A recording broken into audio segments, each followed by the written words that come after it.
all, thank you very much all for coming. My name is Stephen Galanti. I am the president of the Board of Trustees of the French Library in Boston.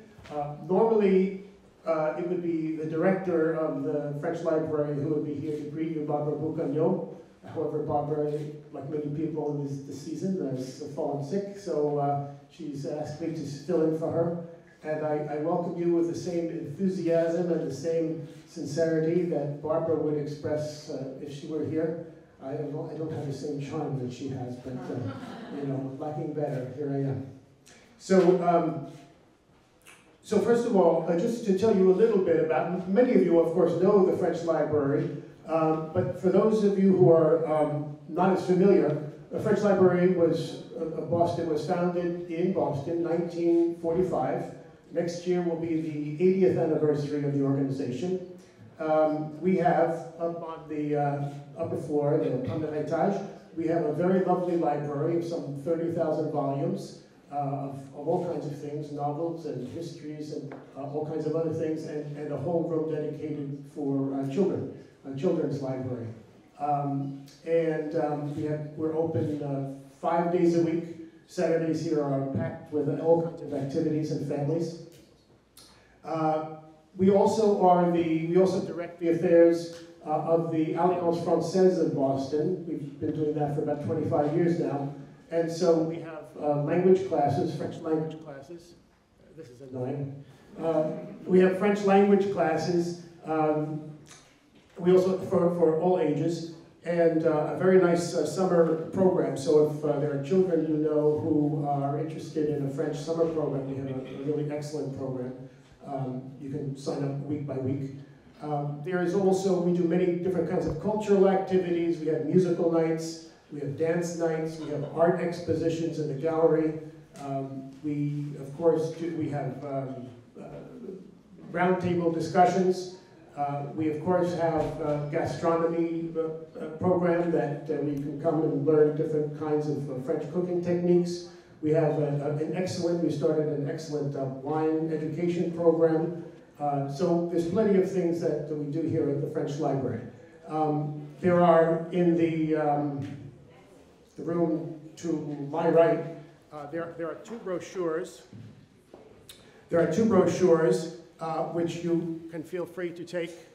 The first brochure on your left tells you all about the activities of the organization, and the brochure on the right, with the kind of stylized people, that is the most important brochure. That's where you can sign up to become a member. And I'm sure by the end of the evening you will all want to become a member. So I leave you with those.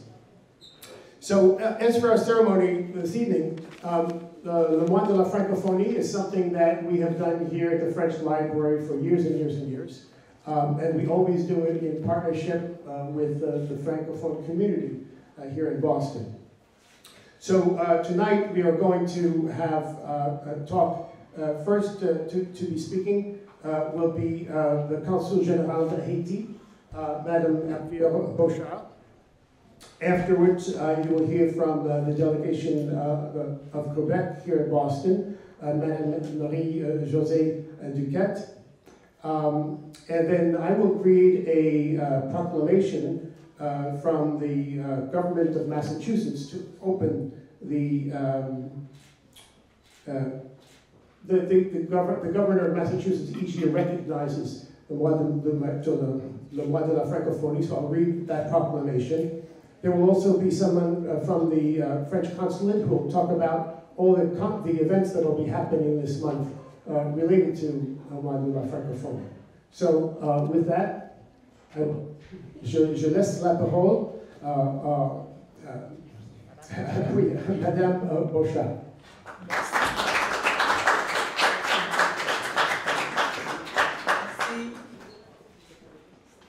Monsieur le Consul général de France, Monsieur le Consul général du Canada, Madame la déléguée du Québec, chers invités francophones, quel plaisir de vous retrouver aujourd'hui pour fêter ensemble la francophonie dans toute sa diversité.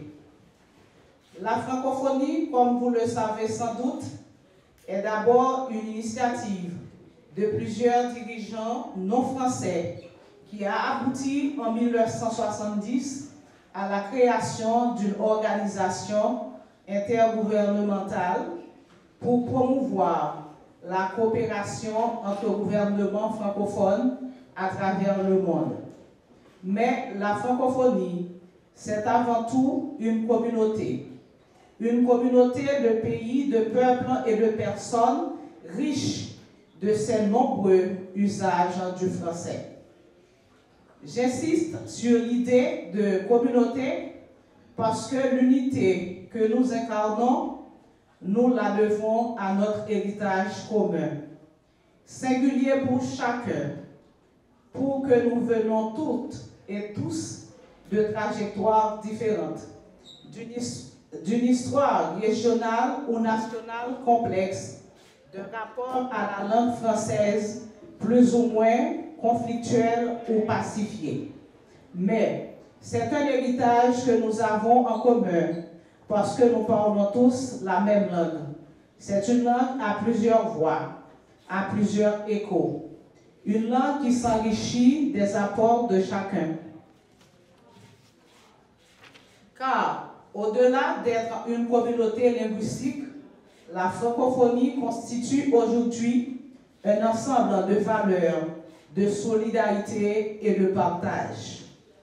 Léopold Sédar Senghor, l'un des pères de la francophonie, nous le rappelait il y a 47 ans. Pour créer durablement la francophonie, il faut, je cite, accorder nos différences pour en faire une symbiose. C'est ainsi que la langue française sera acceptée comme notre langue de communication, mais aussi comme langue d'épanouissement international au sein de laquelle chacun de nos cultures sera reconnaître. En ce mois de la francophonie que nous allons vivre ensemble est un moment privilégié pour nous tourner davantage les uns vers les autres, pour mieux nous connaître et nous connaître. C'est cette méthode que représente la francophonie est en somme un symbole de paix. Aujourd'hui, alors que nous faisons face à d'immenses défis pour l'avenir, la francophonie a aussi son rôle à jouer pour la coopération économique, pour le climat, pour la révolution numérique et bien sûr pour l'égalité des genres. Avec cette diversité si créative, à nous de construire la communauté francophone de demain et je la vois déjà très dynamique en observant les plus jeunes d'entre nous. Sur ces vœux, je vous souhaite, au nom de tous les consulats présents, un très bon mois de la francophonie et une belle soirée à vous tous. Je vous remercie. Et maintenant, pour la délégation de Québec, Madame Duquette, s'il vous plaît. Yes, thank you for being here tonight, and thank you for hosting this event. It's wonderful. Monsieur le Consul général de France, Madame la Consul générale d'Haïti, chers représentants du gouvernement canadien et de la gouverneure du Massachusetts, chers amis francophones et francophiles, c'est avec le plus grand plaisir et la plus grande joie que je me joins. Allô? Que je me joins à vous pour célébrer la francophonie. Oui. Mettez-vous là. Mettez-vous là.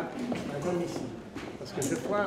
À cause de... Oui, je crois. La francophonie nous rassemble, nous l'avons dit, autour d'une langue, la langue française.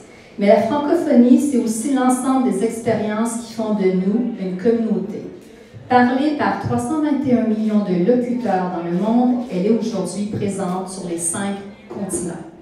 Et en Nouvelle-Angleterre, elle est bien vivante. Vous avez pu l'observer en vous promenant de table en table comme des échantillons de son pluralisme et dynamisme. De la communauté du Québec à celle d'Haïti, elle ne cesse de faire rayonner le français et de le modeler de jour en jour sous ses multiples usages. Mais cette richesse polyphonique du français, nous devons la transmettre.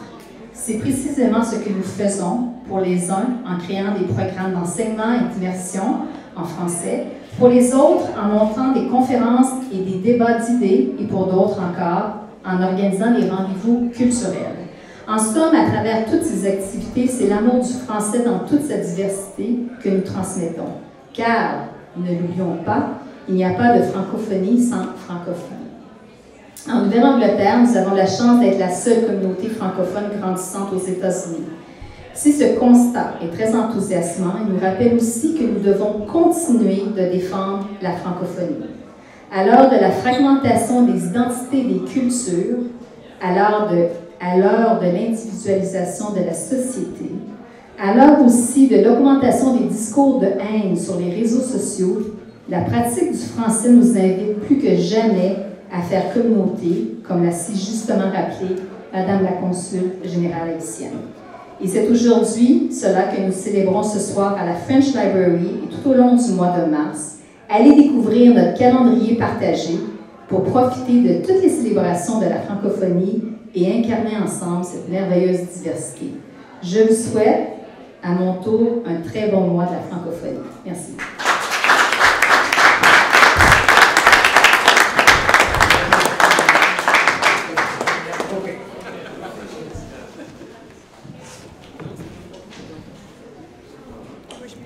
Oh yes.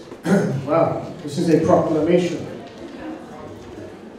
But as I read it, it's a question of distance here between this microphone and the receiver. That's why we have to be right here. So I'm going to read this proclamation, but before I do, I would like to, our previous speakers have both cited the French Consul General, who has arrived, and I would just like to invite him to come and stand here beside us so that we can meet him. The Consul General de France, Mr. Kurt, who is a great friend of the French, the Francophone community of Boston, and I just want to thank you so much for being here this evening. So, all right, the Commonwealth of Massachusetts, a proclamation. I feel like I'm going to be declaring independence here.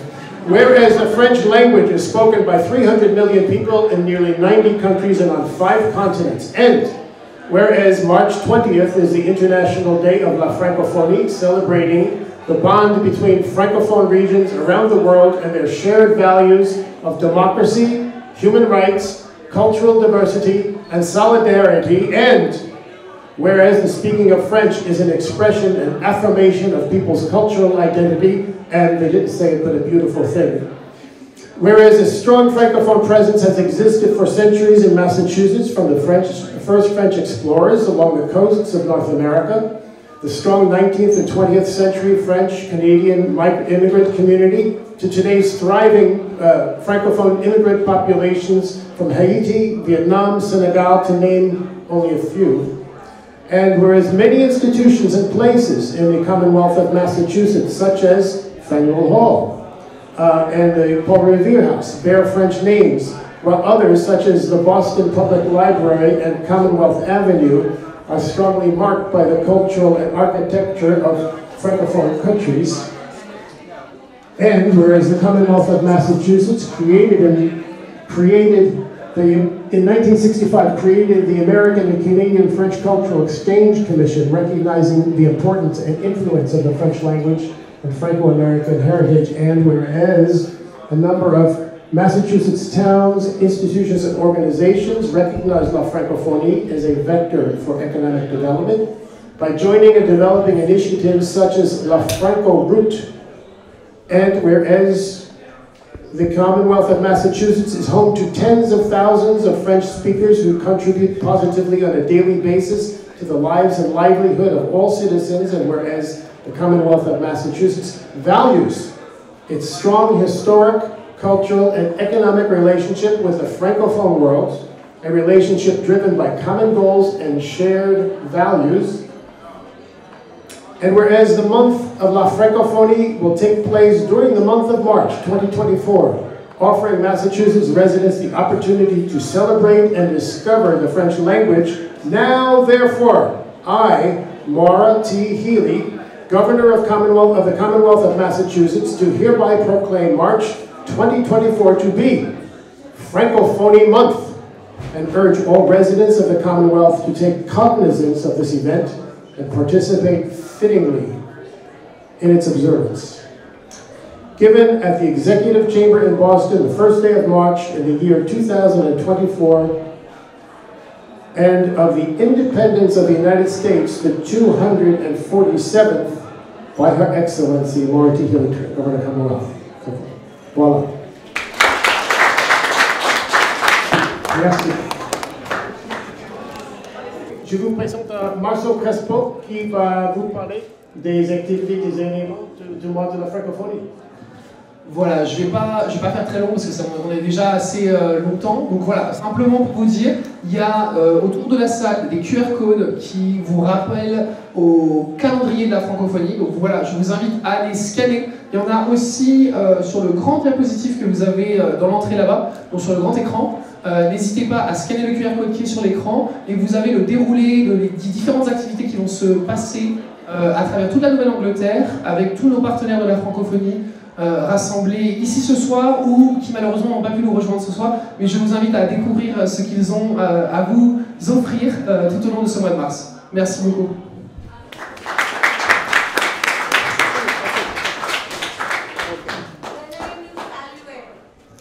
Vous voulez que je dise un mot? Oui, bien sûr. Mettez-vous ici, c'est bon. J'ai tout fait pour ne pas parler, mais c'est vous qui avez demandé. Parce que je suis très bavard et je parle très longtemps. Donc maintenant, on en a pour 1h30, 2 heures de discours. C'est votre faute, madame. Moi, j'ai pas demandé. Bonsoir à tous. Je m'appelle Moustapha Secourt. Je suis le consul général de France. Donc, d'habitude, je dis que je suis le nouveau consul général de France. Mais en fait, je ne suis plus nouveau. Je suis un peu vieux consul général de France, je veux dire.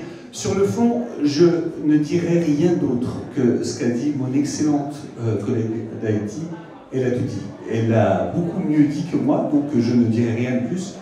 Juste un mot de remerciement pour Stephen Galante et la French Library. Merci infiniment d'être nos alliés, nos amis, nos soutiens pour cet événement, mais pour tout le reste, au service de la langue française. Merci à mes homologues, à mon homologue haïtienne, à la représentante, exactement, elle est là, à la représentante de Québec, à la représentante du Canada également. Merci à mes collègues du Consulat général de France qui ont travaillé beaucoup. Je pense à Marceau Crespo, je pense à Jules Cadel qui est en face de moi, Marc Bigourou, et à notre stagiaire qui a beaucoup, notre nouvelle stagiaire, Pauline, qui a beaucoup contribué. Merci infiniment à tous. Je vous souhaite à toutes et à tous une excellente soirée et un excellent mois de la francophonie. Maladie sida continue à faire ravage.